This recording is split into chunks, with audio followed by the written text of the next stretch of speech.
All right, guys, let's see what's going on the news today. Get this over here. This over here. This over here. Let's see what we got today. Good morning or afternoon, by the way.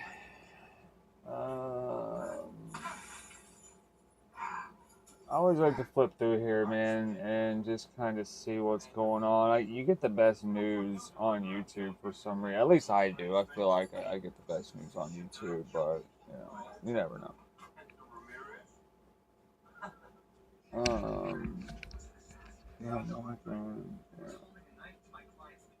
Trump says he's sending. Let's see.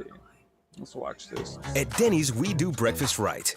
All day and late into the night. Start your day with something sweet or enjoy a moons over my hammy as a late night treat. Breakfast all day, always. Only at Denny's. AARP members get 15% off. Now to the latest on tariffs. President Trump says that he has signed letters to about a dozen trading partners that he will send out tomorrow. So what could this mean for the cost of goods right here at home? ABC's senior White House correspondent Selena Wang is following this from Washington. Good morning, Selena.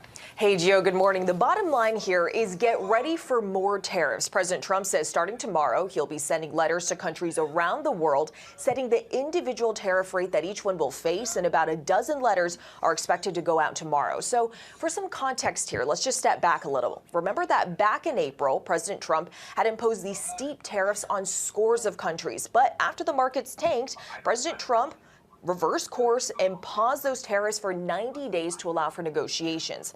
Since then, very few deals have been announced and businesses have been left in limbo, unsure just how much they're going to have to pay for imported goods.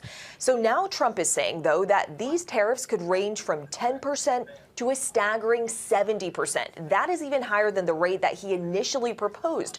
So the question here is, what's the reason for the change? Well, President Trump says there's simply too many countries to negotiate with, and that sending a letter is easier, Gio. A lot to follow there, Selena, but also we're following that major bill that passed, what the president calls the big, beautiful bill, of course. So what can you tell us about this? Can you walk through some of this with us? Who benefits, who doesn't?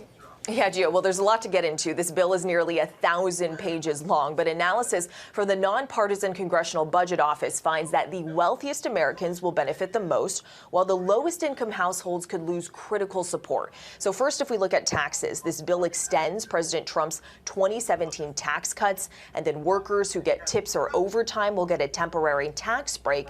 But it also puts new caps on the amount that students can borrow in federal loans, and it phases out tax credits for green energy. And what about health insurance? Because so many people are talking about health benefits being impacted here.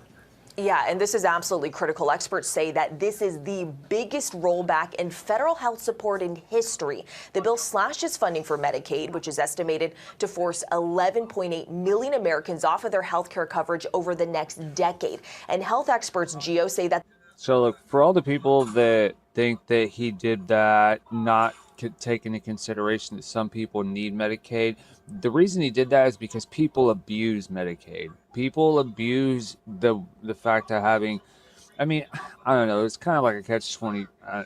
So I guess Medicaid should always be, medical stuff should always be free, kind of like in Canada. I feel like if you're sick or something like that, I don't feel like you should have to pay a credit. I feel like that should all be like a government funded organization.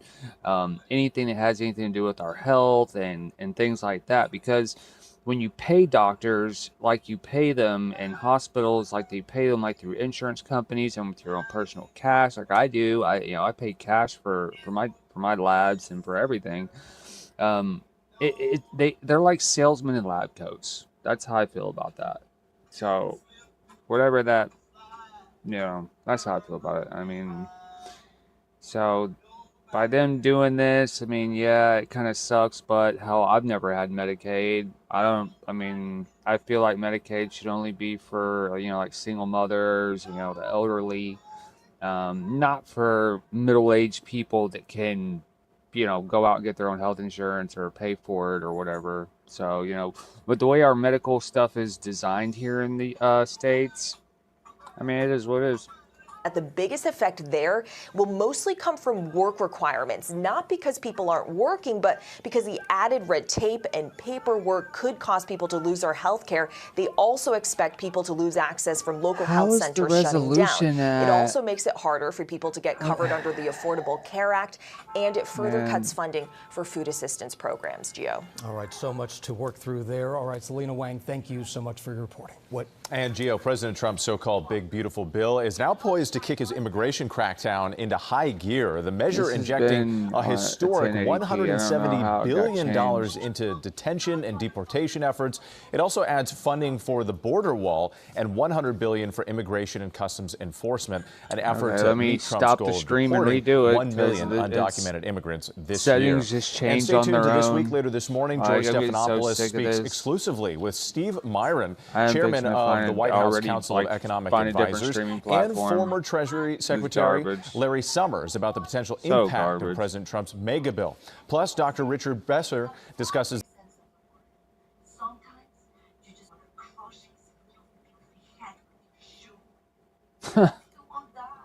What the fuck, dude?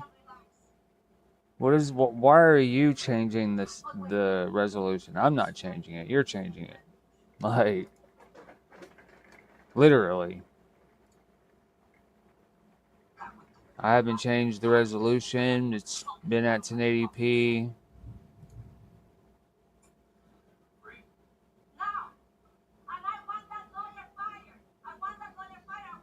I don't even see a place in here to change the resolution. I sit here for 30 minutes setting all this up, all for it to do what it's doing now, which is pretty crappy.